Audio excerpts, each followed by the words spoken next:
So I think everybody was captivated yesterday with that circus that took place on the Hill, despite Rand Paul's best efforts. I don't like Rand Paul. I've said it over and over again. I think he's basically a Trump traitor.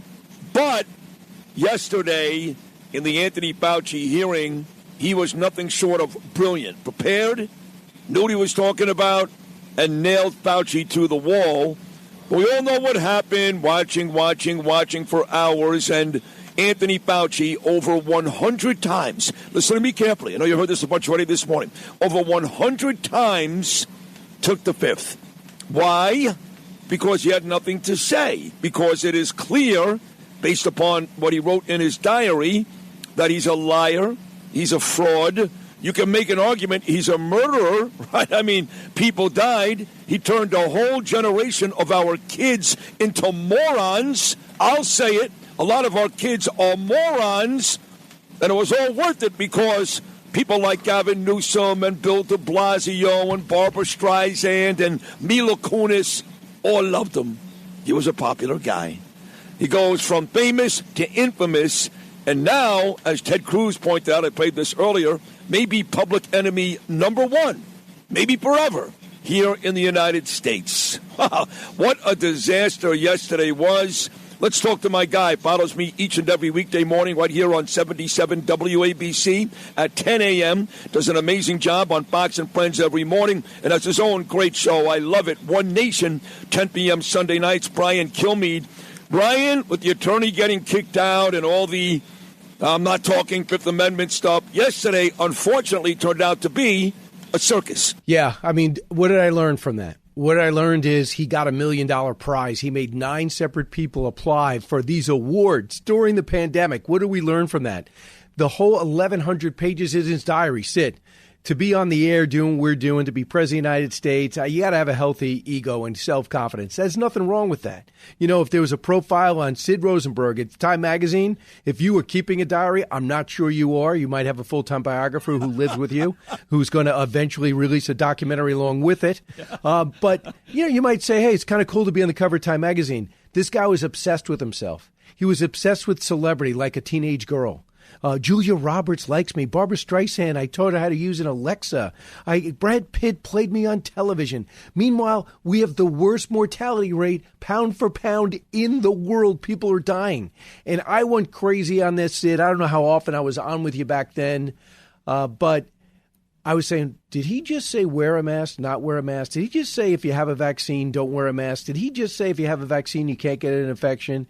Did he just say 6 feet apart or else being irresponsible? Did he just deny that he said 6 feet apart had anything to do with it? Did he say shut down the schools? Don't have Christmas, don't have Hanukkah? No, he never said that. And then he said, I never said 6 feet apart. We have everything. He contradicted himself. We have it on tape. And then knowing that he wrote down the truth, it wasn't a mistake. He didn't give a bad interview or say something say something he regrets. He wrote down the truth, and it all starts with the origins of the virus. If we know where it started, we knew how to stop it, but he wouldn't let us know where it started. And then he sat there and tried to undermine Trump on a regular basis, leaked out things about what was going on behind the scenes. In the middle of an election, it made Donald Trump seem like he wasn't in control. And then we have Joe Biden, an adult room. By it well said and done, with the vaccine, more people died under Joe Biden and Anthony Fauci than died under Trump when we didn't even know what hit us and what was about to swamp us. And even the ventilators were killing people. So he bragged about telling de Blasio, I convinced him to shut down the city. And I think about how much damage that he did, how many relationships kids don't have today, how many friendships that don't exist. I know 4 or 5 people that had to leave college sports. You know, I'm not talking about they were going pro, but you love it when you're playing it. And then they said, get a vaccine or quit. And even my nephew, they said he last's going to his senior year of soccer, about to get a degree from a military academy. They said, get a vaccine. He said no. They said, you are gone. So he had to go wait tables, apply to a Florida college, and then go and lose 60 credits and take another year and a half of school because Anthony Fauci made crap up. I'm not saying the vaccine wasn't effective for some, but it wasn't necessary for healthy people, and it certainly wasn't necessary for toddlers, and he is still being worshipped like idiots from Andy Kim of New Jersey. I just want to thank you for all you did for the country. How dare you say that? That was grotesque. Andy Kim, though, is a complete jerk-off. I'm going to say it. You can't say that on Fox. I can. As we know, I say whatever I want on Fox. But I know nothing about him. Right? I'm sure you don't. But, you mentioned people who lost their jobs. And, I get a kick out of watching Eric Adams these days. I know you liked him, and I'm here to remind you every day that for 3/4 of his stay as mayor, he was terrible. Not bad, terrible. The city was a mess. Pro-Hamas running everywhere. Veterans on park benches. Homeless on park benches. Illegals in 5-star hotels. Crime out of control. 4 different police commissioners. Corrupt police department. And his whole administration basically should have gone to prison. It was a mess. Only because he had Bill de Blasio before him, and he's got this animal since, does it come up looking good. But you know that Eric Adams let go of a lot of city workers, very brave city workers, while he allowed people like Kyrie Irving and Aaron Judge to play sports. They never got their jobs back. They begged Adams till the day he left. They never got their jobs back. You know that, right? No, I did not know that, and it seems like ancient history. But the one thing I'd say about Eric Adams, he was a politician, and you can disagree and not disagree. I don't want to set you off, but I don't know what this mayor is. He's not a politician. No, he's an animal. He's got an agenda. Yeah, no, he's so I'm used to saying lazy, good, right? Very conservative, very liberal, but I don't know what this guy is. No, exactly. This current mayor is. So I had Eric Adams on Will Cain show. I substituted this week, Monday and Tuesday. So I think he was on Monday or Tuesday, one of those days, and I'm able to talk to him. I have no interest in talking to the head of the Socialist Society, the DSA. I have no interest in talking to this candidate over in Wisconsin that's a avowed socialist that I was about to get the Democratic nomination, or El Said, who pretends not to be but is over in Michigan. And this guy who's looking for reparations, he's looking to tax the rich, he's looking for to drive people like John Catsimatidis out of business by having government subsidize food stores, whatever that's going to turn out to be. It's going to be, I think, an empty warehouse full of expired food. But I'll take Eric Adams and controversial decisions any day over this guy. Yeah, but that's not the barometer for something good. You're right. So would I. In fact, I'm hoping that Eric Adams can help Bruce Blakeman and maybe with the African-American community and help us in that respect. But saying that you take him over this guy, that's not a barometer. It's the same thing with Bill de Blasio. Take him over Bill de Blasio, that's not a barometer. I want you to be able to compare Eric Adams to Giuliani or Bloomberg. That's a good mayor, not saying, he's better than Bill, he's better than Mamdani. So what? And the latest Mamdani, I guess, controversy is a couple of days ago. By the way, I saw your interview on the Will Cain show with Eric Adams. It was excellent. It was excellent. But a couple of days ago, I had a guy on my show named Giovanni Galante. Giovanni's wife, at the age of 29, was murdered in the South Tower on 9/11. And this man started the petition to keep Mamdani away from that sacred soil as we get set to commemorate 25 years this September. Now, just so you know, Brian, right after we celebrated July 4th, I shifted my focus on this show to 9/11. I have played a 9/11 clip every single day since July the 6th, every single day. So this guy obviously tugged at my heart. I put him on the show a couple days ago. When he came on, there was about 15,000 signatures. Now there's close to 50,000 signatures. I agree that this mayor has no right. A mayor that's friendly with Hassan Piker, who said America deserved 9/11. A mayor that helped Chevalier win a primary. She said America deserved 9/11. A mayor taking smiling selfies in the street with a cleric who was a co-conspirator in the 1993 World Trade Center bombing. He has no right being there, and the families don't want him there. They all won't say it because they're afraid of political repercussions, but they don't want him there. Even President Trump mentioned it yesterday. So I want this guy as far away as possible. I think he's still going to be there, but I don't want him there. How do you feel? I would love for him not to go. I mean, he doesn't show up when the cardinal gets changed, first time in history, over at St. Patrick's Cathedral. Doesn't show up at the Puerto Rican Day Parade. Doesn't show up at the Israeli Day Parade. He goes in primaries, a Hispanic leader who, Espeleta, know nothing about him except for on the Democratic side. So he goes after every ethnic group. And then he goes after some most successful New Yorkers on a regular basis, and now this next tax.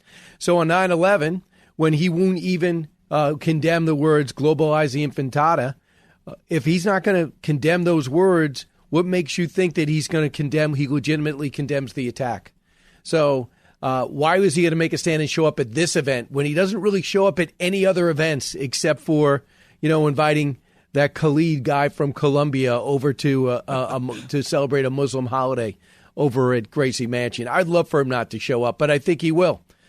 So I for a couple of things, I also see that on the cover of the New York Post today, that one of the stars of Everyone Loves Raymond, she has come out and says she is asking him not to show up. So you're going to see we're going to see a lot of other people who are going to just say, Patricia Heaton, who are going to say, stay away. But I just don't want him to be the story. My worry is when he shows up, he's going to be the story. When he doesn't show up, he's going to be the story. When it should be about, Frank Siller, and it should be about those people that lost loved ones and everything that's happened since. Yeah, really, Steven Siller, Frank's brother, who died in very heroic fashion that day. You're exactly right. And that's what Peter King said on this show yesterday. Let's not make it about this creep, this mayor. So either way, one way or the other, we got to get through this petition and this outcry from the city to stay away and then focus on what's really important. I mentioned President Trump, Brian Kilmeade, and there he was yesterday talking about this 9/11 controversy with Mamdani. A couple of days ago, Lindsey Graham's funeral, had the chance to meet with both Bibi Netanyahu. Good meeting. I know he was upset that Bibi told everybody that I told you about Pickaxe Mountain, and Trump denied that, but he did. Then he met with Zelensky, so a pretty big week for President Trump in terms of meeting with the two guys, really only the two conflicts that are left out there because President Trump has pretty much resolved everything else. It's what a consequential week. I mean, we get the Russian sanctions. I'm big into Ukraine. I'm in awe that now they're giving us more technology. They're giving us anti-drone defense. They are able to form 500 defense contracting companies in the middle of a war. And now they're saying to America, if you give us a license to make Patriots, for every 100 we make, we'll give you back 20. Because we're making 600 a year. They can make 600 in 3 weeks. I mean, what Ukraine has done, they have become the ally that we wanted NATO to become. They're saying, let me tell you, here's the technology that Russia's using to relay to Iran. I'm in awe of Zelensky, all these people on the right that said he was a criminal and he's getting rich off this war and that Russia was right. They had no choice. Please know how stupid you are. And please understand that in the end, they will be writing about this era. Ukraine will be our premier ally who does substantial things for, not even lip service, substantial things for us. And I just think the President of the United States, when it comes to this war in Iran, no more of these, I'm going to hit you back. Just take them out or we'll leave. This does not work. We have 4 or 5 plans that are on the table. And the president, I talked to people that have looked at it, they say they're excellent, that could really bring them to their knees and damage them legitimately. IRGC will be the target. We can't keep dancing on the edges because the longer it lasts, the stronger Iran, even though they're getting weaker, the stronger they look. And the closer it gets to the midterms, and the president will pay the price for no reason, for confronting an enemy that other presidents decided was too hard to do. This president says, nobody's going to do it after me. I'm going to take it on. So, Mr. President, go call the IDF in, finish these guys off. And guess who also wants to fight? Saudi Arabia and Kuwait and UAE. Arm up, ready to go. Saudis are flying. Let's just do it. It'll be worse before it gets better. But if we start today, we'll be done with this by the second week in August, but not what we're doing now. Couldn't agree more. I said the same thing on my controversial Fox News TV appearance on Saturday. And I've been getting hammered the last 5 days by Glenn Greenwald and Alex Jones and Joe Kent, General Michael Flynn. Yeah, what an honor. These losers that are really traitors at this point that are taking Trump to task for doing what he's doing. And you know, Brian, I am in lockstep with you. I've been saying for months, what you just said just now, quite frankly, and I love him to death, President Trump should have done over 2 months ago. It's enough already. Last one, Brian Kilmeade. I'm taking my daughter today to the University of Pennsylvania. She's starting UPenn Law School on Monday. Very exciting. She finished her undergraduate work at UK, of course, at Cardiff University in Wales. But my daughter grew up a big-time tennis player in Boca Raton. You've got kids, big-time soccer players and athletes. So, Brian Kilmeade, to you, is Sophie Cunningham a hero? Absolutely. Unbelievable. The bodyguard for Caitlin Clark, who is a fantastic player. By the way, a fantastic singer. Have you heard her sing? Yes. So now she's got a shoe out, a sneaker out that's sold out. And then she doubles and triples down and says, oh, by the way, the common sense. Men shouldn't be in women's locker rooms and trans men should not be in women's sports. And the Seattle owner of the WNBA franchise saw two fans of Sophie Cunningham who were wearing the XXXY shirt, which is symbolic for the same thing. And they said, basically you disgust me. And this was overheard. And now she's been suspended. But imagine going to a WNBA game to support Sophie Cunningham wearing a shirt and then being told by the owner of the other team, you disgust me. So that's Seattle, though, by the way. That's Seattle, but how irresponsible. And these people just keep playing into it. She becomes a bigger and bigger star. Couldn't agree more. I love it, too. And I love Caitlin Clark. And the league is racist. That's the bottom line. All these black girls are beating up on Caitlin Clark, and it took a white girl and Sophie Cunningham to come to the rescue. Okay, 3 days away from the big show, the big one coming up on Sunday night, my favorite cable show, One Nation on Fox News. What are we looking at, Brian? Well, first off, I got to tell you, October 17th in Westbury Music Fair. Do not forget BrianKilmeade.com. Sid will be there. I'm going to salute America in a fun, entertaining way. So it's going to be streamed on Fox Nation, but I want to meet you in person. Sunday, Jim Jordan's going to be with us. Jimmy Fail is going to be there. Douglas Brinkley. And what exactly is communism? Is this the root from socialism? Why should we not blow up the Senate? Why should we not blow up the Supreme Court and the Defense Department? Douglas Brinkley brings us back into the creation of the Constitution and why this cannot stand. I'm all for making the country better, but that would be destroying the country. But I want a historian's perspective. And then we're going to find out how to lead the Green Beret way with Lieutenant Colonel Schaefer. So he's Green Beret. We got a couple of slots to fill.